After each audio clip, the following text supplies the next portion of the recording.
दर्शकवृन्द नमस्ते। समय सन्दर्भमा तपाईलाई स्वागत छ। म कृष्ण मल्ल।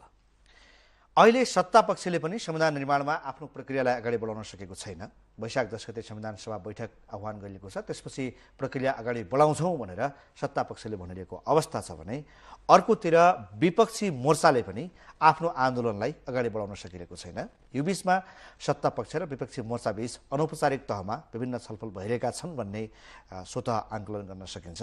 राजबाट औपचारिक वार्ता पनि अगाडि बढिरहेको छ भन्ने बुझिएको छ। अब यसमा भएको प्रगति के हो, संविधान निर्माणको जुन प्रक्रिया छ त्यो अन्योलमै रहन्छ अथवा यसले चाँडै निकास पाउँछ, त्यस सम्बन्धमा आज गहिरिएर कुराकानी गर्ने हाम्रो प्रयास छ।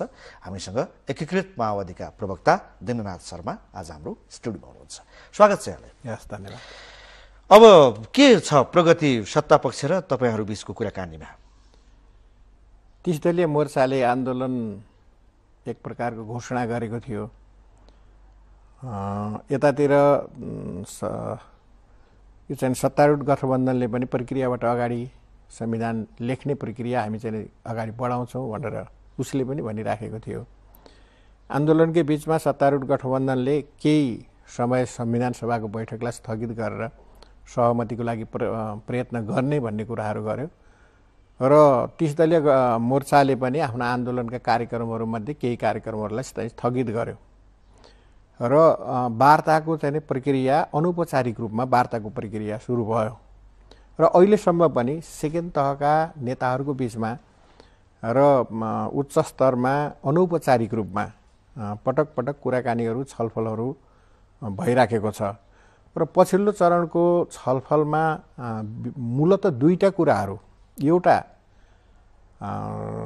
संविधान सहमतिबाटै बनाउनुपर्छ, सहमतिको अर्को विकल्प छैन भन्ने कुराहरू दोस्रो तहका नेताहरू र स्वयं चाहिँ सत्तारूढ गठबन्धनका शीर्षस्थ नेताहरूको बीचमा पनि एउटा समझदारी त्यो चाहिँ विकास भयो। यो बीचको चाहिँ विकासको कुरा तपाईले गहिरिएरी कुरा गरौँ भन्ने कुरा गर्नुभयो।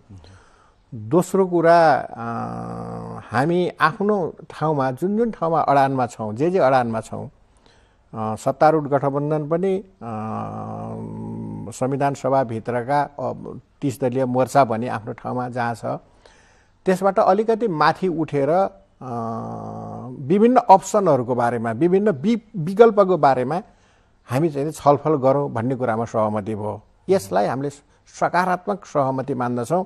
र तेस्रो कुरा अर्को के हो भने संविधान सभाबाट छिटै संविधान निर्माण गर्ने प्रक्रियालाई पनि सुरु गरौँ भन्ने यी तीनवटा यो बीचको अवधिका आन्तरिक रूपमा दलहरूका बीचमा भएका छलफलका यी चाहिँ निष्कर्ष निचोडहरू हुन्। र अब भन्न के अरे मोर्चाले आन्दोलन गर्ने भन्ने कुराहरू हुन्छ, आन्दोलन स्थगित मात्रै भएछ, आन्दोलनका कार्यक्रमहरूलाई चाहिँ निरन्तरता दिने त्यसको लागि चाहिँ तयारी गर्ने आफ्नो ठाउँमा छँदैछ। यतातिर 30 दलीय मोर्चामा रहेका सत्तारूढ गठबन्धनका नेतृत्वका अथवा चाहिँ त्यहाँका नेताहरूले पनि बाहिर सार्वजनिक रूपमा भन्दाखेरि हामी अब 10 गतेबाट प्रक्रिया अगाडि बढाउँछौँ भन्ने कुरा चाहिँ उहाँहरूले त्योभन्दा पहिले पनि भन्दै आउनु भएको होइन। 23 गतेबाट बढाउँछौँ, त्यसपछि बढाउँछौँ भन्दै आइराख्नु भएको छ। तर पनि निष्कर्ष र निचोड के हो भने अब यो प्रक्रियाले पनि हुँदैन, प्रक्रिया रोक्न पनि हुँदैन। अर्थात् संविधान बनाउने भनेको प्रक्रियाबाटै हो। आखिरी सहमतिमा प्रक्रिया अगाडि बढाउने हो। संविधान लेखनको कामलाई अब हामीले रोक्नु हुँदैन, यसलाई चाहिँ ढिलो गर्नु पनि हुँदैन। नेपाली जनता आत्तिएको छन्। सङ्क्रमणकाल 10 वर्ष भइसक्यो। हामी चाहिँ यो सङ्क्रमणकालको हिसाब गर्दाखेरि 2063 जेठ 12 गते हो हामीले 25 बुँदीय आचार संहिता निर्माण गरेको गोकर्ण बैठकमा। मलाई चाहिँ थाहा छ हामी चाहिँ 63 सालबाट अहिलेसम्म हिसाब गर्दाखेरि 10 वर्ष। एउटा राष्ट्रको जीवनमा 10 वर्ष भनेको ठुलो अवधि हो। 10 वर्षमा उलट पुलट हुन्छ, धेरै चिजहरू चाहिँ परिवर्तन हुन्छ। हामी 10 वर्षमा त्यत्रो युद्ध गरेर एउटा युगको अन्त गरेर राजतन्त्रको अन्त गरेर संहिता, गणतन्त्र, धर्मनिरपेक्षता जस्ता चिजहरू हामीले स्थापित गर्न सकेका थियौँ। त्यसकारण अब हामीले चाहिँ समय खेर फाल्न हुँदैन। छिटोभन्दा छिटो सहमतिको वातावरण गरेर संविधान लेखन प्रक्रियालाई चाहिँ अगाडि बढाउनु पर्छ भन्ने कुराहरूमा हामी चाहिँ अगाडि बढेका छौँ। यो संविधान लेखन प्रक्रियालाई अगाडि बढाउनु पर्छ भन्ने कुरामा सहमत भइसकेपछि अब सहमतिबाटै प्रक्रिया अगाडि बढाउनु पर्छ, यो पनि तपाईँ कुरो आयो। अब त्यसको निम्ति ठोस आधार तयार भएको स्थिति हो कि होइन अहिले? अब ठोस रूपमा भन्दाखेरि मूलत चाहिँ समस्या कहाँनिर भने समस्या राजनीतिक दलहरूको बीचमा सत्तारूढ गठबन्धनको बीचमा 2-3वटा चाहिँ प्रवृत्तिहरू चाहिँ देखिए। हामीले चाहिँ मिहिन किसिमले चाहिँ अध्ययन गऱ्यौँ, छलफल गऱ्यौँ र हामी सँगसँगै काम गरेका छौँ 63 सालदेखि यहाँसम्म आउँदाखेरि। एउटा अलिकति यो राज्य पुनर्संरचनासहित संघीयताका पक्षहरूलाई संस्थागत गरेर जानुपर्छ भन्ने एउटा चाहिँ विचार छ, अलिकति अग्रगामी विचार छ। एमाले काङ्ग्रेसभित्र पनि सबै पक्षहरूलाई चाहिँ समेटेर लिएर जानुपर्छ। लिबरल डेमोक्रेसी हो, लिबरल डेमोक्रेसीमा प्रतिपक्षलाई पनि जनताका आवाजहरूलाई पनि सम्मान गर्नुपर्छ। सम्मान गर्न सक्यो भने मात्रै डेमोक्रेसीमा चाहिँ हामी ठिक ढङ्गले अगाडि जान सक्छौँ र यसलाई इन्क्लुसिभनेस पनि यसको चाहिँ आवश्यकता हो, सुन्दरता हो। र अहिलेको दुनियाँको एउटा स्ट्यान्डर्ड डेमोक्रेसीको मोडेल भनेको अथवा लोकतन्त्रको मोडेल भनेको यो चाहिँ लिबरल डेमोक्रेसीमा समावेशी समानुपातिकता हो। त्यसकारण यो समावेशी समानुपातिकतालाई पनि व्यवस्थित गरेर जानुपर्छ भन्ने अलि राजनीतिक चेतना भएका र अलि अग्रगामी सोच भएका, अलि सुझबुझ भएका एमाले काङ्ग्रेसभित्रका साथीहरूको एउटा यो धारणा छ। दोस्रो विचार के छ भन्दाखेरि यो संघीयता पहिचान भनेको कुरा चाहिँ हामीले चाहिँ अब यो चाहिँ संघीयता पहिचान भनेको यो माओवादीको एजेन्डा हो। त्यसो हुनाले यो माओवादीको एजेन्डा भएको, मधेसवादीको एजेन्डा भएको हुनाले यी दलहरूका एजेन्डालाई चाहिँ हामीले स्वीकार गर्दैन, सम्बोधन किन गर्दिन पर्यो, त्यो चाहिँ आवश्यकता छैन भन्ने अर्को सोच छ। अर्को सोच संविधान सभाबाट संविधान बने पनि बनोस्, नबने पनि नबनोस्, तर केही फरक पर्दैन। हामीले चाहिँ भोलि बिहान आयोग सायोग गठन गरेर यस्तो किसिमको बनाउने अथवा चाहिँ आयोगले संविधान निर्माण गरोस् भन्ने यो प्रकारको सोचहरू पनि हामीले मिहिन प्रकारले सत्तारूढ गठबन्धनभित्र र त्योसँग चाहिँ जोडिन बाहिरको चाहिँ विचार पनि त्यो विचारसँग चाहिँ जोडिन आएको छ। यसरी यही बिचमा चाहिँ यही बिचको चाहिँ एउटा चाहिँ के हो त भन्दाखेरि सङ्घर्ष हो। हामी पहिचानसहितको राज्यको पुनर्संरचना गरेर पहिचानसहितको संघीयताले व्यवस्थित गर्ने र अहिलेको लिबरल डेमोक्रेसीमा समावेशी समानुपातिकतालाई जोडेर सम्पूर्ण वर्ग जाति क्षेत्र लिङ्गका जनताहरूको हाम्रो आवश्यकता अनुसार, हाम्रो चाहिँ स्थिति अनुसार, हाम्रो भूगोल अनुसार त्यसलाई व्यवस्थित गर्ने। किनभने कहीँ यस्तो किसिमको हुन्छ एउटै जाति हुन्छ, भाषा एउटै हुन्छ अथवा दुईटा भाषा हुन्छ। तपाईँले स्विजरल्यान्डमा भन्नुहुन्छ भने 3वटा भाषा मात्रै छ होइन। अब यो त स्विस, जर्मन र फ्रेन्च यी चाहिँ 3वटा भाषा छ। जस्तो अब बेलायततिर हेर्नुहुन्छ भने एक भाषा छ होइन, एक संस्कृति छ, एक धर्म छ। त्यस्तो किसिमको एक धर्म, एक भाषा, एक संस्कृति भएको देशको चाहिँ डेमोक्रेसिक मोडेल एउटा प्रकारको हुन्छ। हामी त्योभन्दा भिन्न धेरै बहुभाषा, बहुजाति, बहुसंस्कृतिक भएको देशहरूमा हाम्रो अलिकति के हुनुपर्छ भन्दाखेरि लिबरल डेमोक्रेसी र इन्क्लुसिभनेसलाई चाहिँ समावेश गर्यो भने यो डेमोक्रेसी, यो चाहिँ लोकतन्त्र संस्थागत भएर जान सक्छ। यदि त्यसो गर्न सकिएन र कुनै पक्ष, एउटा पक्ष भोलिको दिनमा एउटा पक्ष, केही पक्ष असन्तुष्टि भयो भने त्यसको चाहिँ समस्या फेरि रहिरहन्छ, त्यो बल्झिरहन्छ, त्यो चाहिँ खिल। यहाँले यो सैद्धान्तिक कुराहरू राख्नुभयो। अब तपाईँहरूले आमरताल सहितका आन्दोलनका कार्यक्रमहरू स्थगन गरेर सत्ता पक्षसँग वार्ता गर्न भनेर आइसकेपछि एउटा के अपेक्षा गरिएको थियो भने अब कुरा मिल्दैछ भन्ने, र आज पनि दलहरू बसिरहेका छन्। वैशाख 10 गते संविधान सभा बैठक आह्वान गरिएको छ। हिजो मात्रै पनि तपाईँको पार्टीका नेताहरूको एउटा बैठक बस्यो र वैशाख 10 गतेको बैठकमा सहभागी हुने सम्बन्धमा एउटा लचिलो धारणा पनि सुनियो। भनेपछि आन्दोलन छोडेर सत्ता पक्षसँग वार्तामा आउँदा पनि स्थिति सहज भएको त होइन रहेछ। अहिले पनि हामीले के अपेक्षा गरेका छौँ र के देखिराखेका छौँ भने मल्लजी हेर्नुहोस्, वास्तवमै चाहिँ एमाले काङ्ग्रेसभित्र संघीयतालाई उहाँहरूले चाहिँ स्वीकार गर्न सक्नु भएको छैन। संघीयताको पक्षमै हो चाहिँ हाम्रो नमिलेको पहिलेदेखि नै। जस्तो समय पहिलो बहिष्कार हो अथवा संहिताको मोडलहरूमा तपाईँहरूको कुरा नमिले हो? तपाईँले प्रश्न राख्नुभयो। मैले चाहिँ पहिलेको संविधान सभाको पनि एउटा झलक चाहिँ सम्झिन्छु, तस्बिर चाहिँ मेरो दिमागमा आउँछ। त्यहाँ हामी बसेर काम गऱ्यौँ। संविधान सभाभित्र एमाले र काङ्ग्रेसका साथीहरू, विशेष गरी रामचन्द्रजी लगायतका साथीहरूले यो चाहिँ संविधान सभाबाट संविधान होइन, कहाँ सभासदहरूले चाहिँ यो संहिताको कुरा गर्छन्, आयोग बनाउनुपर्छ, आयोगले गठन गर्नुपर्छ भनेर उहाँहरूले करिब 3 महिना 4 महिना जति हाउस अवरुद्ध गर्ने, आयोगको माग गर्ने, संविधान सभामा संहिताको पक्षमा चाहिँ हामीले छलफल गरेर साध्य हुँदैन, सम्भव हुँदैन, यो दुनियाँमा कहाँ हुन्छ भन्ने एउटा थ्योरी चाहिँ ल्याउनु भयो होइन। अब त्यो लिडरसिपले, मैले हिजोको कुरा मात्रै सम्झाएको, र हामीले चाहिँ आयोग गठन गऱ्यौँ। आयोगले प्रतिवेदन पनि दियो, तर त्यो प्रतिवेदनको सबभन्दा ठुलो विरोध उहाँहरूले नै गर्नुभयो। किनभने उहाँहरूको अनुकूल भइदिएको भए त्यसलाई चाहिँ मान्ने हुन्थ्यो। त्यसकारण चाहिँ पहिचानलाई स्वीकार गर्न नसक्ने, पहिचानलाई स्वीकार गर्न नसक्ने भनेको अन्तरिम संविधान 2063 को धारा 138 को अनुसार पहिचानका 5 आधारहरू, सामर्थ्यका 4 आधारहरू भनेर सैद्धान्तिक आधारहरू हामीले इन्ट्रिम कन्स्टिट्युसन बनाउँदै अन्तरिम संविधान बनाउँदै हामीले व्यवस्थित गरेको हो।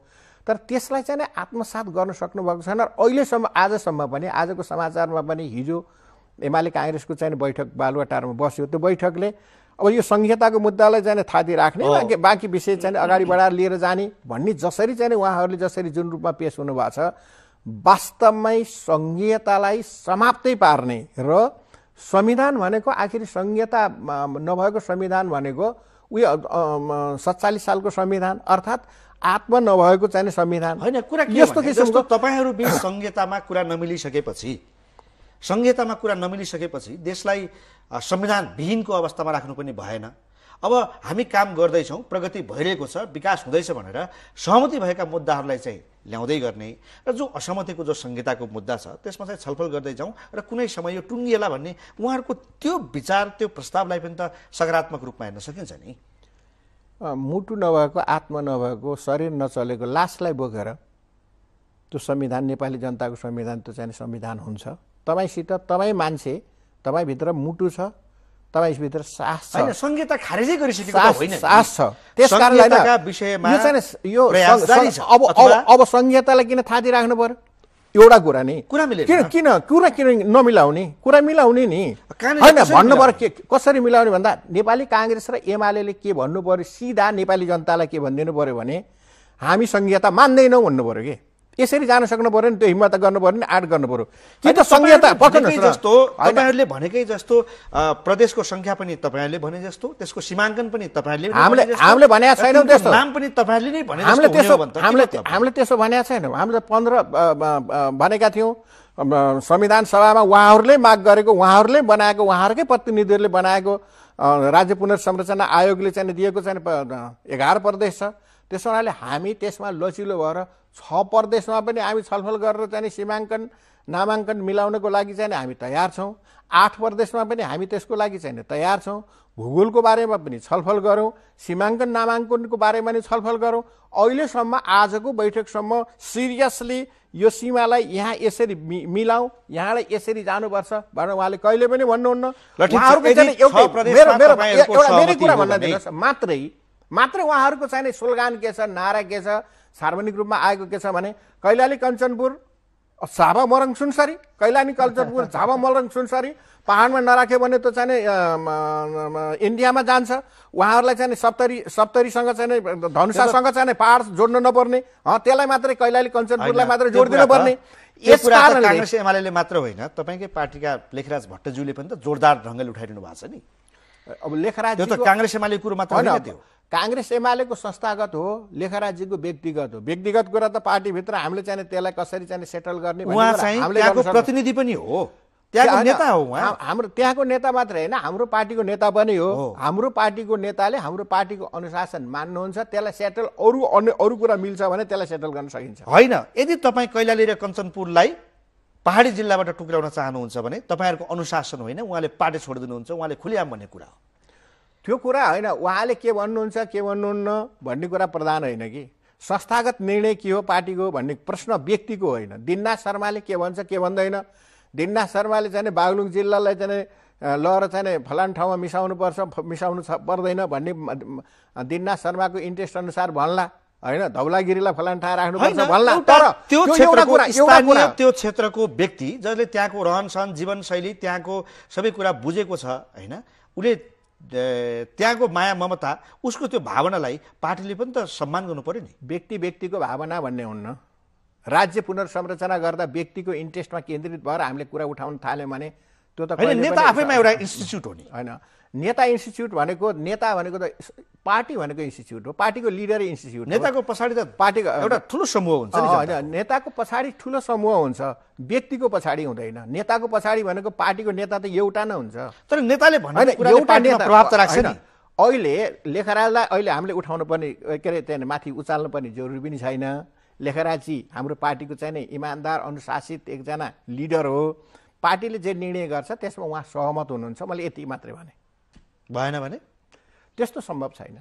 हुन्छ, पार्टीका नियम अनुशासन नमान्नेहरूलाई त पार्टीले कार्य पनि त गर्छ नि, होइन? विगतका इतिहास छन्।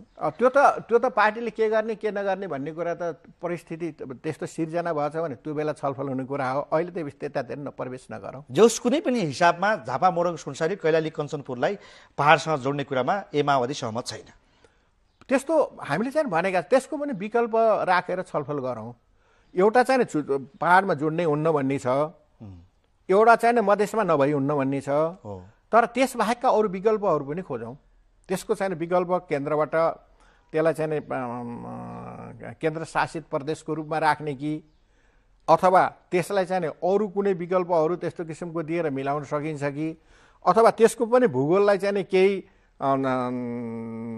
त्यतातिर थारू बाहुल्य क्षेत्रलाई चाहिँ मधेसतिर राखेर त्यसलाई चाहिँ मिलाउन सकिन्छ कि पहाड क्षेत्रलाई चाहिँ पहाडतिर थारूहरूको चाहिँ बस्तीहरूलाई थारूतिर राखेर चाहिँ मिलाउन सकिन्छ कि यी विभिन्न विकल्पहरू छन्। अथवा चाहिँ झापालाई छोडेर मोरङ सुनसरीलाई मात्र राखेर चाहिँ मिलाउन सकिन्छ कि अथवा कञ्चनपुरलाई छोडेर कैलालीका चाहिँ केही थारू बस्तीहरूलाई एउटा चाहिँ स्थितिमा सिर्जना गरेर जान सकिन्छ कि यी विभिन्न अप्सनहरूको बारेमा हामी खुला दिलले छलफल गऱ्यौँ भने मलाई यो नभई नहुन्न भन्ने कुरा गऱ्यौँ भने त मिल्ने कुराहरू हुँदैन।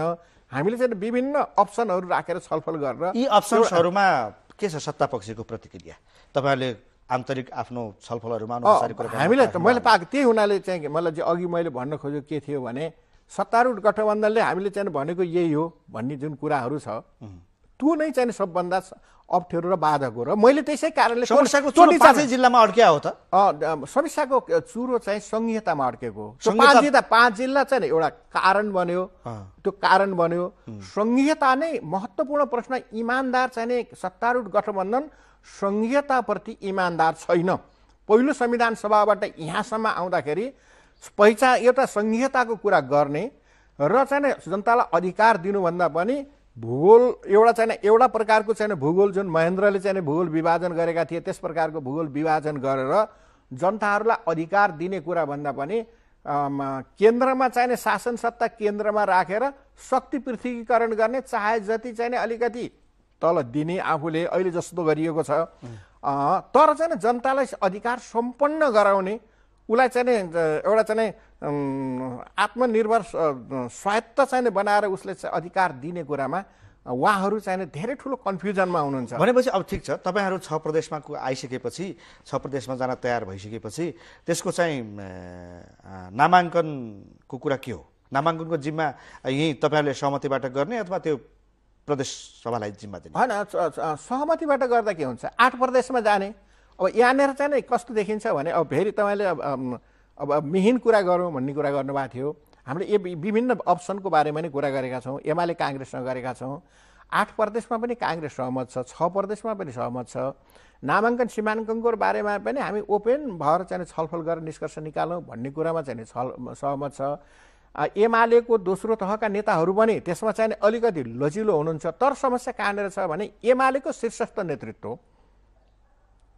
यो चाहिँ 6 प्रदेश पनि 8 प्रदेश पनि झापा मोरङ सुनसरी पनि कैलाली कञ्चनपुरको बारेमा पनि अलि चाहिँ कस्तो किसिमको रूपमा भने रिजिड रूपमा अलि चाहिँ त्यो विभिन्न अप्सनमा गएर छलफल गरेर मिलाउँ भन्नुभन्दा पनि होइन यो भयो हुन्छ नभए हुँदैन। काङ्ग्रेस एमालेको आफ्नो कुरा भयो, म तपाईँको विचार बुझ्न चाहन्छु।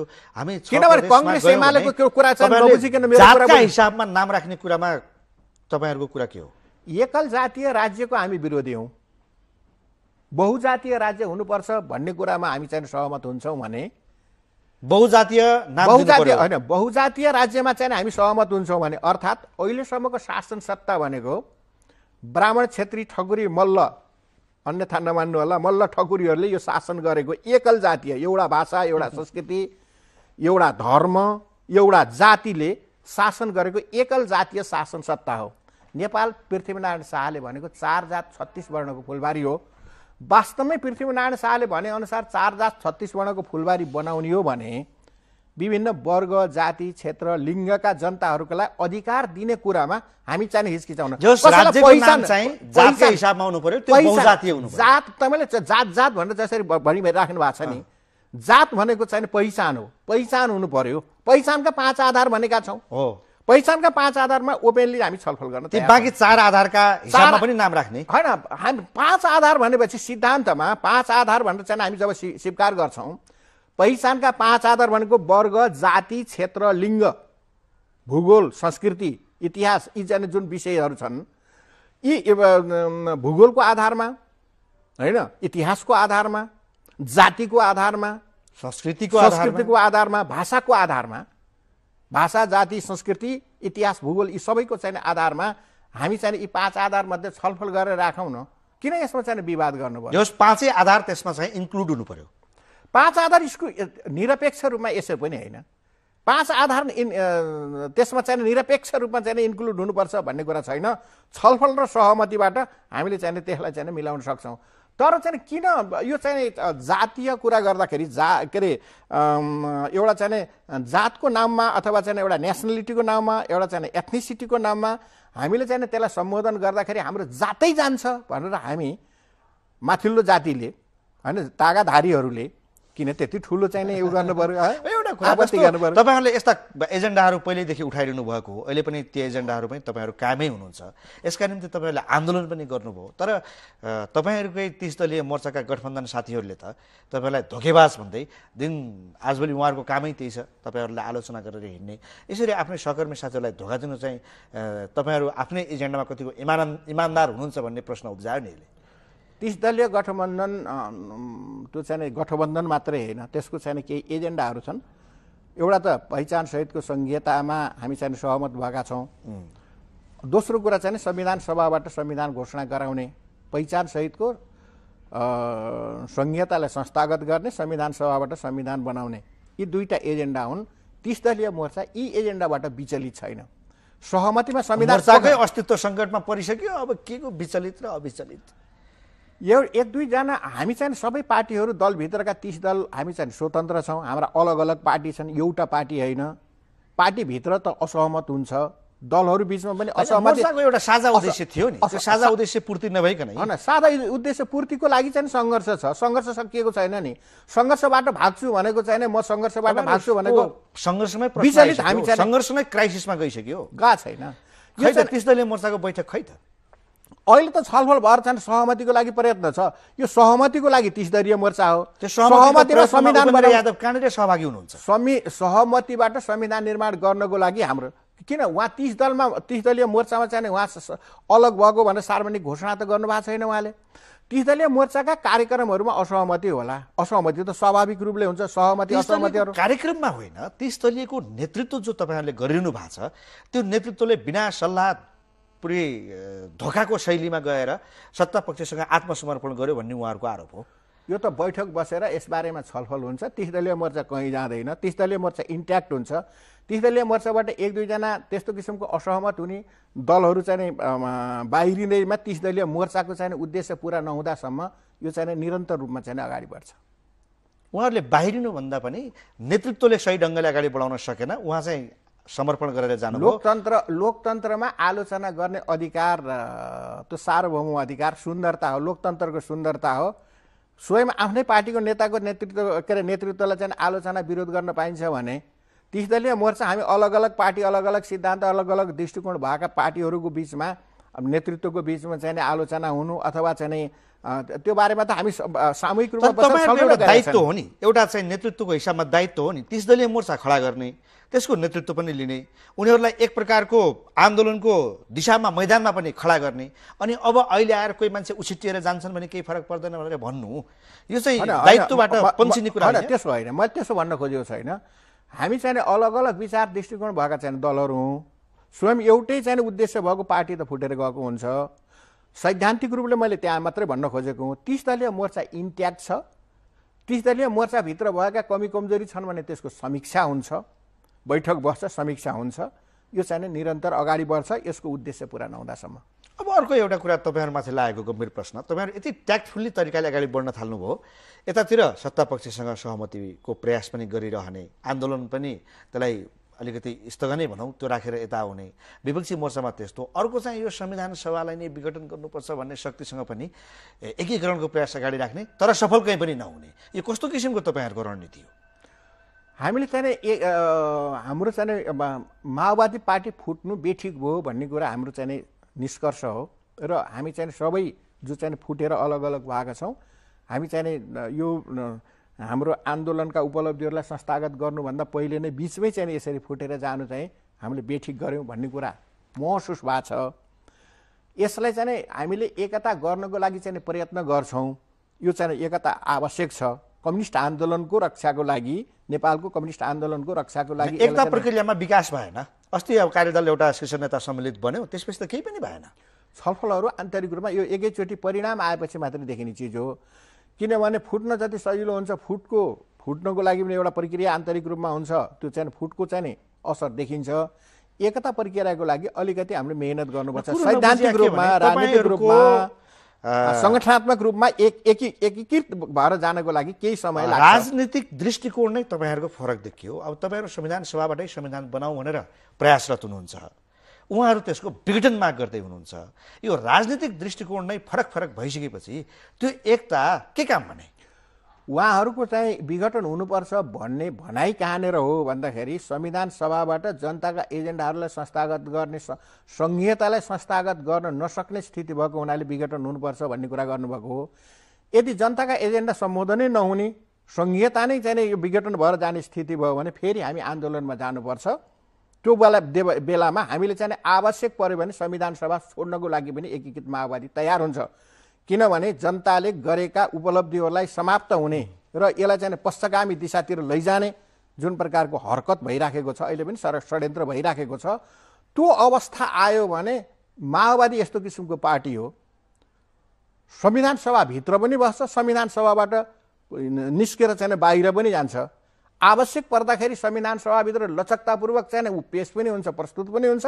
आवश्यक पर्यो भने संविधान सभा छोडेर पनि हिँड्छ, संविधान सभाको लागि लडाइँ पनि गर्छ, संविधान सभा चाहिँ छोडेर हिँड्न पनि तयार हुन्छ। यस कारणले यो कुरा चाहिँ सबैले बुझ्दा हुन्छ, सत्तारूढ गठबन्धनले बुझ्दा हुन्छ त्यो चाहिँ। त्यसैले मैले के भन्न चाहन्छु भने अहिलेको चाहिँ आवश्यकता भनेको सहमतिकै आधारमा संविधान सभाबाट सहमतिबाट संविधान बनाउने हो। पछिल्लो चरणमा सकारात्मक जुन चाहिँ स्थिति सिर्जना भएको छ, यसलाई हामीले एउटा तार्किक निष्कर्षमा पुर्याउनको लागि चाहिँ प्रयत्नहरू पहल गर्नुपर्छ। आज बैठक छ बालुवाटारमा, आजको बैठकले यो चाहिँ निष्कर्ष निकालोस्। यदि आजै मात्रै निष्कर्ष निस्कन्छ भन्ने पनि छैन। प्रधानमन्त्री फेरि केही दिनको लागि बाहिर जाँदै हुनुहुन्छ। यस्तो किसिमको अवस्थामा बैठक हुन्छ यो सत्तारूढ गठबन्धनको। दिनभरि चाहिँ बस्ने अनि राति परेपछि घोचाचोर भनेर भन्छन्, दिन के गर राति घोचाचोर भनेर जस्तै हिँड्ने बेला चाहिँ बैठक बोलाउने अनि त्यसपछि बैठकको केही छलफल हुँदैन, एजेन्डामा चाहिँ केन्द्रित भएर छलफल हुन सक्दैन, अनि त्यसपछि फेरि त्यो स्थगित हुन्छ। यस्तै भइराखेको छ। स्वयं सत्तारूढ गठबन्धन पनि अहिले भर्खरै संविधान सभाबाट संविधान बनाउने पक्षमा छैन, हामीलाई आतुर परेको छ। त्यसकारण चाहिँ छिटोभन्दा छिटो सकारात्मक रूपमा सहमति कायम गरेर संविधान लेखन प्रक्रियालाई अगाडि बढाउने वातावरण बनोस्, हामी यो चाहन्छौँ। हस्, यहाँको विचार र समयको निम्ति धेरै धेरै धन्यवाद। हस्, धन्यवाद। दर्शकबिन, समय सन्दर्भमा हामीसँग हुनुहुन्थ्यो एकीकृत माओवादीका प्रवक्ता दिननाथ शर्मा। हामीले अहिलेको संविधान निर्माण प्रक्रिया, दलहरूबीचको वार्तामा भइरहेको प्रगति के कस्तो छ त्यसबारे उहाँको दृष्टिकोण सुन्यौँ। यिनै कुराकानीको साथमा समय सन्दर्भ यहीँ सकिन्छ। हामी सबैलाई बिदा दिनुहोस्। नमस्ते।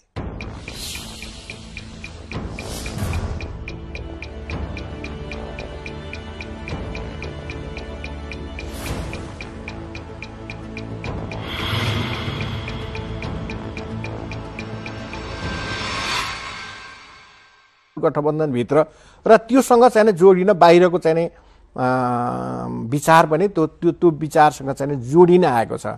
यसरी यही बीचमा चाहिँ यही बीचको चाहिँ एउटा चाहिँ के हो त भन्दाखेरि सङ्घर्ष हो। हामी पहिचान सहितको राज्यको पुनर्संरचना गरेर पहिचान सहितको संहिताले व्यवस्थित गर्ने र अहिलेको लिबरल डेमोक्रेसीमा समावेशी समानुपातिकतालाई जोडेर सम्पूर्ण वर्ग जाति क्षेत्र लिङ्गका जनताहरूको हाम्रो आवश्यकता अनुसार, हाम्रो चाहिँ स्थिति अनुसार, हाम्रो भूगोल अनुसार त्यसलाई व्यवस्थित गर्ने। किनभने कहीँ यस्तो किसिमको हुन्छ एउटै जाति हुन्छ, भाषा एउटै हुन्छ, अथवा दुईटा भाषा हुन्छ। तपाईँले स्विजरल्यान्डमा भन्नुहुन्छ भने तीनवटा भाषा मात्रै छ, होइन? अब यो त स्विस, जर्मन र फ्रेन्च यी चाहिँ तीनवटा भाषा छ। जस्तो अब बेलायततिर हेर्नुहुन्छ भने एक भाषा छ, होइन? एक संस्कृति छ। एक धर्म छ, त्यस्तो किसिमको एक धर्म एक भाषा एक संस्कृति भएको देशको चाहिँ डेमोक्रेसिक मोडेल एउटा प्रकारको हुन्छ।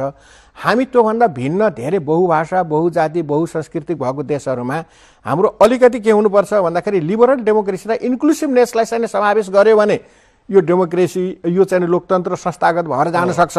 यदि त्यसो गर्न सकिएन र कुनै पक्ष एउटा पक्ष भोलिको दिनमा एउटा पक्ष केही पक्ष असन्तुष्टि भयो भने त्यसको चाहिँ समस्या फेरि रहिरहन्छ, त्यो बल्झिरहन्छ, त्यो चाहिँ खिल ठिक छ। यहाँले यो सैद्धान्तिक कुराहरू राख्नुभयो। अब तपाईँहरूले आमहडताल सहितका आन्दोलनका कार्यक्रमहरू स्थगन गरेर सत्ता पक्षसँग वार्ता गर्न भनेर आइसकेपछि एउटा के अपेक्षा गरिएको थियो भने अब कुरा मिल्दैछ भन्ने, र आज पनि दलहरू बसिरहेका छन्।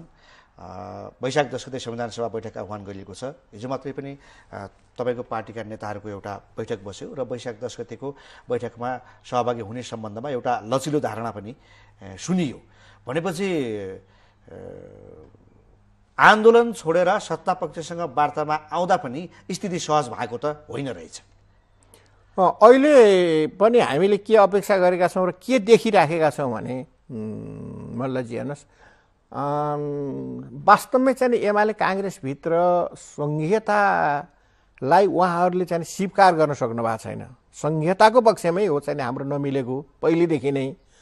जस्तो समय पहिलो संविधान बहिष्कार हो अथवा संहिताको मोडलहरूमा तपाईँहरूको कुरा नमिल्या हो? तपाईँले प्रश्न राख्नुभयो। मैले चाहिँ पहिलेको संविधान सभाको पनि एउटा झलक चाहिँ सम्झिन्छु, तस्बिर चाहिँ मेरो दिमागमा आउँछ। त्यहाँ हामी बसेर काम गऱ्यौँ। संविधान सभाभित्र एमाले र काङ्ग्रेसका साथीहरू विशेष गरी रामचन्द्रजी लगायतका साथीहरूले यो चाहिँ संविधान सभाबाट संविधान होइन, कहाँ सभासदहरूले चाहिँ यो संहिताको कुरा गर्छन्, आयोग बनाउनुपर्छ, आयोगले गठन गर्नुपर्छ भनेर उहाँहरूले करिब 3 महिना 4 महिना जति हाउस अवरुद्ध गर्ने, आयोगको माग गर्ने, संविधान सभामा संहिताको पक्षमा चाहिँ हामीले छलफल गरेर साध्य हुँदैन, सम्भव हुँदैन, यो दुनियाँमा कहाँ हुन्छ भन्ने एउटा थ्योरी चाहिँ ल्याउनु भयो होइन। अब त्यो लिडरसिपले मैले हिजोको कुरा मात्रै सम्झाएको र हामीले चाहिँ आयोग गठन गऱ्यौँ। आयोगले प्रतिवेदन पनि दियो, तर त्यो प्रतिवेदनको सबभन्दा ठुलो विरोध उहाँहरूले नै गर्नुभयो, किनभने उहाँहरूको अनुकूल भइदिएको भए त्यसलाई चाहिँ मान्ने हुन्थ्यो। त्यसकारण चाहिँ पहिचानलाई स्वीकार गर्न नसक्ने, पहिचानलाई स्वीकार गर्न नसक्ने भनेको अन्तरिम संविधान 2063 को धारा 138 क अनुसार पहिचानका 5 आधारहरू, सामर्थ्यका 4 आधारहरू भनेर सैद्धान्तिक आधारहरू हामीले इन्ट्रिम कन्स्टिट्युसन बनाउँदै अन्तरिम संविधान बनाउँदै हामीले व्यवस्थित गरेको हो। तर त्यसलाई चाहिँ आत्मसात गर्न सक्नुभएको छैन। अहिलेसम्म आजसम्म पनि आजको समाचारमा पनि हिजो एमाले काङ्ग्रेसको चाहिँ बैठक बालुवाटारमा बस्यो। त्यो बैठकले अब यो संहिताको मुद्दालाई चाहिँ थाती राख्ने, बाँकी विषय चाहिँ अगाडि बढाएर लिएर जाने भन्ने जसरी चाहिँ उहाँहरूले जसरी जुन रूपमा पेश हुनुभएको छ, वास्तवमै संघीयतालाई समाप्तै पार्ने र संविधान भनेको आखिर संहिता नभएको संविधान भनेको उयो 47 सालको संविधान अर्थात् आत्मा नभएको चाहिँ संविधान होइन। कुरा के यस्तो किसिमको तपाईँहरू बीच संहितामा कुरा नमिलिसकेपछि देशलाई संविधान विहीनको अवस्थामा राख्नु पनि भएन। अब हामी काम गर्दैछौँ, प्रगति भइरहेको छ, विकास हुँदैछ भनेर सहमति भएका मुद्दाहरूलाई चाहिँ ल्याउँदै गर्ने र जो असहमतिको जो संहिताको मुद्दा छ त्यसमा चाहिँ छलफल गर्दै जाउँ र कुनै समय यो टुङ्गिएला भन्ने उहाँहरूको त्यो विचार, त्यो प्रस्तावलाई पनि त सकारात्मक रूपमा हेर्न सकिन्छ नि। मुटु नभएको, आत्मा नभएको, शरीर नचलेको लासलाई बोकेर त्यो संविधान, नेपाली जनताको संविधान त्यो चाहिँ संविधान हुन्छ। तपाईँसित तपाईँ मान्छे, तपाईँभित्र मुटु छ, तपाईभित्र साहस छ। हैन, संहिता खारेजै गरिसकेको त होइन, साहस छ। त्यसकारणले विषयमा यो अब संहितालाई किन थाती राख्नु पर्यो? एउटा कुरा नि किन नमिलाउने? कुरा मिलाउने नि होइन भन्नु पर्यो। कसरी मिलाउने भन्दा नेपाली काङ्ग्रेस र एमाले के भन्नु पर्यो, सिधा नेपाली जनतालाई के भनिदिनु पर्यो भने हामी संहिता मान्दैनौँ भन्नु पर्यो। कि यसरी जान सक्नु पर्यो नि, त्यो हिम्मत गर्नु पर्यो नि, आँट गर्नु पर्यो कि त संहिता जस्तो तपाईहरुले भनेकै जस्तो प्रदेशको संख्या पनि तपाईहरुले भने जस्तो, त्यसको सीमाङ्कन पनि तपाईहरुले हामीले भनेको छैनौँ, त्यस्तो नाम पनि तपाईहरुले नै भने जस्तो हामीले त्यसो भनेको छैनौँ। हामीले 15 भनेका थियौँ। संविधान सभामा उहाँहरूले माग गरेको, उहाँहरूले बनाएको, उहाँहरूकै प्रतिनिधिहरूले बनाएको राज्य पुनर्संरचना आयोगले चाहिँ दिएको चाहिँ 11 प्रदेश छ। त्यसो हुनाले हामी त्यसमा लचिलो भएर 6 प्रदेशमा पनि हामी छलफल गरेर चाहिँ सीमाङ्कन नामाङ्कन मिलाउनको लागि चाहिँ हामी तयार छौँ। 8 प्रदेशमा पनि हामी त्यसको लागि चाहिँ तयार छौँ। भूगोलको बारेमा पनि छलफल गरौँ, सीमाङ्कन नामाङ्कनको बारेमा पनि छलफल गरौँ। अहिलेसम्म आजको बैठकसम्म सिरियसली यो सीमालाई यहाँ यसरी मिलाउँ, यहाँलाई यसरी जानुपर्छ भनेर उहाँले कहिले पनि भन्नुहुन्न। मेरै कुरा भन्न दिनुहोस् मात्रै उहाँहरूको चाहिँ स्लोगान के छ, नारा के छ, सार्वजनिक रूपमा आएको के छ भने कैलाली कञ्चनपुर झापा मोरङ सुनसरी, कैलाली कञ्चनपुर झापा मोरङ सुनसरी, पहाडमा नराख्यो भने त चाहिँ इन्डियामा जान्छ। उहाँहरूलाई चाहिँ सप्तरीसँग चाहिँ धनुषासँग चाहिँ पहाड जोड्नु नपर्ने, त्यसलाई मात्रै कैलाली कञ्चनपुरलाई मात्रै जोडिदिनु पर्ने। यस कारणले कांग्रेस एमाले मात्र होइन, तपाईँकै पार्टीका लेखराज भट्टज्यूले पनि त जोरदार ढङ्गले उठाइदिनु भएको छ नि। अब लेखराज त्यो त कांग्रेस एमाले कुरो मात्र होइन, त्यो कांग्रेस एमालेको संस्थागत हो, लेखराजजीको व्यक्तिगत हो। व्यक्तिगत कुरा त पार्टीभित्र हामीले चाहिँ त्यसलाई कसरी चाहिँ सेटल गर्ने उहाँ चाहिँ त्यहाँको प्रतिनिधि पनि हो, त्यहाँको नेता हो उहाँ। हाम्रो त्यहाँको नेता मात्रै होइन, हाम्रो पार्टीको नेता पनि हो। हाम्रो पार्टीको नेताले हाम्रो पार्टीको अनुशासन मान्नुहुन्छ, त्यसलाई सेटल अरू कुरा मिल्छ भने त्यसलाई सेटल गर्न सकिन्छ। होइन, यदि तपाईँ कैलाली र कञ्चनपुरलाई पहाडी जिल्लाबाट टुक्राउन चाहनुहुन्छ भने तपाईँहरूको आन्दोलनका कार्यक्रमहरूलाई चाहिँ निरन्तरता दिने, त्यसको लागि चाहिँ तयारी गर्ने आफ्नो ठाउँमा छँदैछ। यतातिर 30 दलीय मोर्चामा रहेका सत्तारूढ गठबन्धनका नेतृत्वका अथवा चाहिँ त्यहाँका नेताहरूले पनि बाहिर सार्वजनिक रूपमा भन्दाखेरि हामी अब 10 गतेबाट प्रक्रिया अगाडि बढाउँछौँ भन्ने कुरा चाहिँ उहाँहरूले त्योभन्दा पहिले पनि भन्दै आउनु भएको होइन। 23 गतेबाट बढाउँछौँ, त्यसपछि बढाउँछौँ भन्दै आइराख्नु भएको छ। तर पनि निष्कर्ष र निचोड के हो भने अब यो प्रक्रियाले पनि हुँदैन, प्रक्रिया रोक्न पनि हुँदैन। अर्थात् संविधान बनाउने भनेको प्रक्रियाबाटै हो, आखिरी सहमतिमा प्रक्रिया अगाडि बढाउने हो। संविधान लेखन को कामलाई अब हामीले रोक्नु हुँदैन, यसलाई चाहिँ ढिलो गर्नु पनि हुँदैन। नेपाली जनता आत्तिएको छन्। सङ्क्रमणकाल 10 वर्ष भइसक्यो। हामी चाहिँ यो सङ्क्रमणकालको हिसाब गर्दाखेरि 2063 जेठ 12 गते हो हामीले 25 बुँदीय आचार संहिता निर्माण गरेको गोकर्ण बैठकमा। मलाई चाहिँ थाहा छ हामी चाहिँ 63 सालबाट अहिलेसम्म हिसाब गर्दाखेरि 10 वर्ष। एउटा राष्ट्रको जीवनमा 10 वर्ष भनेको ठुलो अवधि हो। 10 वर्षमा उलटपुलट हुन्छ, धेरै चिजहरू चाहिँ परिवर्तन हुन्छ। हामी 10 वर्षमा त्यत्रो युद्ध गरेर एउटा युगको अन्त गरेर राजतन्त्रको अन्त गरेर संहिता, गणतन्त्र, धर्मनिरपेक्षता जस्ता चिजहरू हामीले स्थापित गर्न सकेका थियौँ। त्यसकारण अब हामीले चाहिँ समय खेर फाल्नु हुँदैन। छिटोभन्दा छिटो सहमतिको वातावरण गरेर संविधान लेखन प्रक्रियालाई चाहिँ अगाडि बढाउनु पर्छ भन्ने कुराहरूमा हामी चाहिँ अगाडि बढेका छौँ। यो संविधान लेखन प्रक्रियालाई अगाडि बढाउनु पर्छ भन्ने कुरामा सहमत भइसकेपछि अब सहमतिबाटै प्रक्रिया अगाडि बढाउनु पर्छ, यो पनि तपाईँको कुरो आयो। अब त्यसको निम्ति ठोस आधार तयार भएको स्थिति हो कि होइन अहिले? अब ठोस रूपमा भन्दाखेरि मूलत चाहिँ समस्या कहाँनिर हो भने समस्या राजनीतिक दलहरूको बिचमा, सत्तारूढ गठबन्धनको बिचमा 2-3वटा चाहिँ प्रवृत्तिहरू चाहिँ देखिए। हामीले चाहिँ मिहिन किसिमले चाहिँ अध्ययन गऱ्यौँ, छलफल गऱ्यौँ र हामी सँगसँगै काम गरेका छौँ 63 सालदेखि यहाँसम्म आउँदाखेरि। एउटा अलिकति यो राज्य पुनर्संरचनासहित संहिताका पक्षहरूलाई संस्थागत गरेर जानुपर्छ भन्ने एउटा चाहिँ विचार छ, अलिकति अग्रगामी विचार छ। एमाले काङ्ग्रेसभित्र पनि सबै पक्षहरूलाई चाहिँ समेटेर लिएर जानुपर्छ। लिबरल डेमोक्रेसी हो, लिबरल डेमोक्रेसीमा प्रतिपक्षलाई पनि जनताका आवाजहरूलाई पनि सम्मान गर्नुपर्छ। सम्मान गर्न सक्यो भने मात्रै डेमोक्रेसीमा चाहिँ हामी ठिक ढङ्गले अगाडि जान सक्छौँ र यसलाई इन्क्लुसिभनेस पनि यसको चाहिँ आवश्यकता हो, सुन्दरता हो। र अहिलेको दुनियाँको एउटा स्ट्यान्डर्ड डेमोक्रेसीको मोडेल भनेको अथवा लोकतन्त्रको मोडेल भनेको यो चाहिँ लिबरल डेमोक्रेसीमा समावेशी समानुपातिकता हो। त्यसकारण यो समावेशी समानुपातिकतालाई पनि व्यवस्थित गरेर जानुपर्छ भन्ने अलि राजनीतिक चेतना भएका र अलि अग्रगामी सोच भएका, अलि सुझबुझ भएका एमाले काङ्ग्रेसभित्रका साथीहरूको एउटा यो धारणा छ। दोस्रो विचार के छ भन्दाखेरि यो संघीयता पहिचान भनेको कुरा चाहिँ हामीले चाहिँ अब यो चाहिँ संघीयता पहिचान भनेको यो माओवादीको एजेन्डा हो। त्यस हुनाले यो माओवादीको एजेन्डा भएको, मधेसवादीको एजेन्डा भएको हुनाले यी दलहरूका एजेन्डालाई चाहिँ हामीले स्वीकार गर्दिन, सम्बोधन किन गर्दिन पर्यो, त्यो चाहिँ आवश्यकता छैन भन्ने अर्को सोच छ। अर्को सोच संविधान सभाबाट संविधान बने पनि बनोस्, नबने पनि नबनोस्, तर केही फरक पर्दैन। हामीले चाहिँ भोलि बिहान आयोग सायोग गठन गरेर यस्तो किसिमको बनाउने अथवा चाहिँ आयोगले संविधान निर्माण गरोस् भन्ने यो प्रकारको सोचहरू पनि हामीले मिहिन प्रकारले सत्तारूढ शासन होइन, उहाँले पार्टी छोडिदिनुहुन्छ, उहाँले खुलेआम भन्ने कुरा हो। त्यो कुरा होइन, उहाँले के भन्नुहुन्छ के भन्नुहुन्न भन्ने कुरा प्रधान होइन कि संस्थागत निर्णय के हो पार्टीको भन्ने प्रश्न व्यक्तिको होइन। दिननाथ शर्माले के भन्छ के भन्दैन, दिननाथ शर्माले चाहिँ बागलुङ जिल्लालाई चाहिँ लहर चाहिँ फलान ठाउँमा मिसाउनुपर्छ मिसाउनु पर्दैन भन्ने दिननाथ शर्माको इन्ट्रेस्ट अनुसार भन्ला होइन, धौलागिरीलाई फलान ठाउँ राख्नुपर्छ भन्ला। तर त्यो क्षेत्रको व्यक्ति जसले त्यहाँको रहनसहन जीवनशैली त्यहाँको सबै कुरा बुझेको छ होइन, उसले त्यहाँको माया ममता उसको त्यो भावनालाई पार्टीले पनि त सम्मान गर्नु पर्यो नि। व्यक्तिको भावना भन्ने हुन्न। राज्य पुनर्संरचना गर्दा व्यक्तिको इन्ट्रेस्टमा केन्द्रित भएर हामीले कुरा उठाउन थाल्यौँ भने त्यो त नेता आफैमा एउटा इन्स्टिच्युट हो नि होइन। नेता इन्स्टिच्युट भनेको त पार्टी भनेको इन्स्टिच्युट हो, पार्टीको लिडर इन्स्टिच्युट। नेताको पछाडि त पार्टीको एउटा ठुलो समूह हुन्छ नि। होइन, नेताको पछाडि ठुलो समूह हुन्छ, व्यक्तिको पछाडि हुँदैन। नेताको पछाडि भनेको पार्टीको नेता त एउटा नै हुन्छ। तर नेताले भनेको एउटा नेता प्रभाव त राख्छ नि। अहिले लेखराजलाई अहिले हामीले उठाउनु पर्ने के अरे त्यहाँ माथि उचाल्नु पर्ने जरुरी पनि छैन।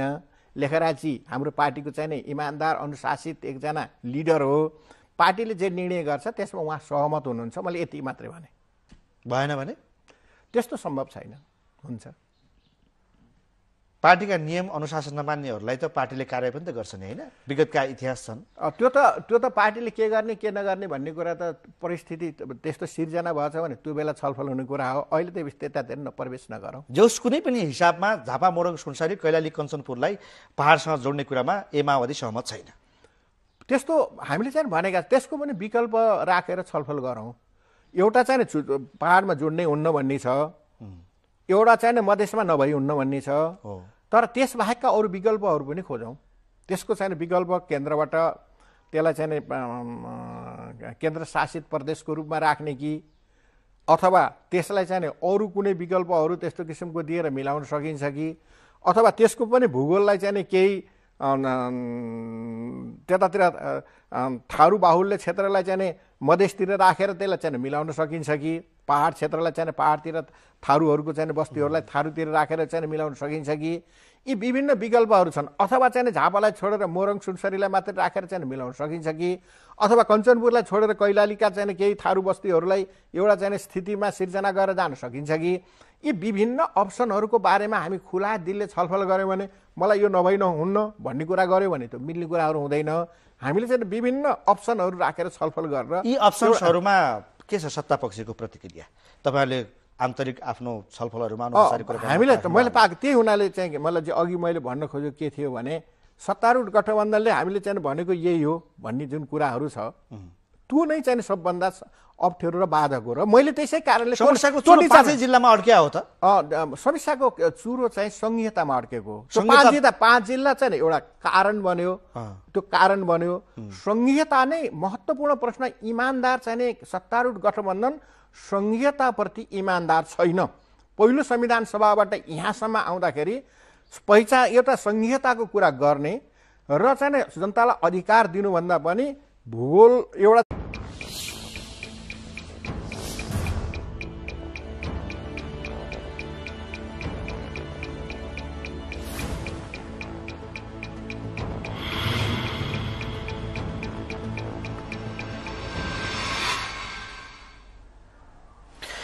दर्शकवृन्द नमस्ते। समय सन्दर्भमा तपाईँलाई स्वागत छ। म कृष्ण मल्ल। अहिले सत्ता पक्षले पनि संविधान निर्माणमा आफ्नो प्रक्रियालाई अगाडि बढाउन सकेको छैन। वैशाख 10 गते संविधान सभा बैठक आह्वान गरिएको छ, त्यसपछि प्रक्रिया अगाडि बढाउँछौँ भनेर सत्ता पक्षले भनिरहेको अवस्था छ भने अर्कोतिर विपक्षी मोर्चाले पनि आफ्नो आन्दोलनलाई अगाडि बढाउन सकिरहेको छैन। यो बीचमा सत्ता पक्ष र विपक्षी मोर्चा बीच अनौपचारिक तहमा विभिन्न छलफल भइरहेका छन् भन्ने स्वतः आकलन गर्न सकिन्छ।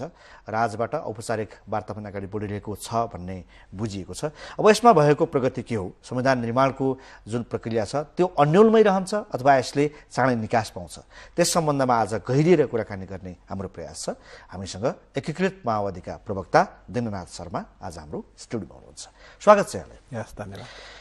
अब के छ प्रगति सत्ता पक्ष र तपाईँहरू बीचको कुराकानीमा? 30 दलीय मोर्चाले आन्दोलन एक प्रकारको घोषणा गरेको थियो। यतातिर यो चाहिँ सत्तारूढ गठबन्धनले पनि प्रक्रियाबाट अगाडि संविधान लेख्ने प्रक्रिया हामी चाहिँ अगाडि बढाउँछौँ भनेर उसले पनि भनिराखेको थियो। आन्दोलनकै बिचमा सत्तारूढ गठबन्धनले केही समय संविधान सभाको बैठकलाई स्थगित गरेर सहमतिको लागि प्रयत्न गर्ने भन्ने कुराहरू गर्यो र 30 दलीय मोर्चाले पनि आफ्नो आन्दोलनका कार्यक्रमहरूमध्ये केही कार्यक्रमहरूलाई स्थगित गर्यो र वार्ताको चाहिँ प्रक्रिया अनौपचारिक रूपमा वार्ताको प्रक्रिया सुरु भयो र अहिलेसम्म पनि सेकेन्ड तहका नेताहरूको बीचमा र उच्च स्तरमा अनौपचारिक रूपमा पटक पटक कुराकानीहरू छलफलहरू भइराखेको छ र पछिल्लो चरणको छलफलमा मूलत दुईटा कुराहरू एउटा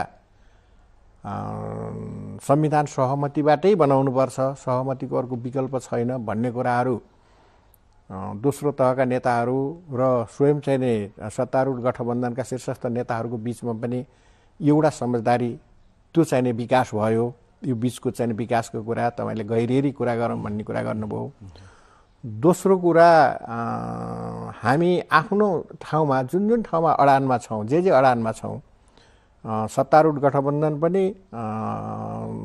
संविधान सभाभित्रका 30 दलीय मोर्चा पनि आफ्नो ठाउँमा जहाँ छ त्यसबाट अलिकति माथि उठेर विभिन्न अप्सनहरूको बारेमा विभिन्न विकल्पको बारेमा हामी चाहिँ छलफल गरौँ भन्ने कुरामा सहमति भयो यसलाई हामीले सकारात्मक सहमति मान्दछौँ र तेस्रो कुरा अर्को के हो भने संविधान सभाबाट छिटै संविधान निर्माण गर्ने प्रक्रियालाई पनि सुरु गरौँ भन्ने यी तीनवटा यो बीचको अवधिका आन्तरिक रूपमा दलहरूका बीचमा भएका छलफलका यी चाहिँ निष्कर्ष निचोडहरू हुन् र अब भन्न अब के अरे मोर्चाले आन्दोलन गर्ने भन्ने कुराहरू हुन्छ आन्दोलन स्थगित मात्रै भएको छ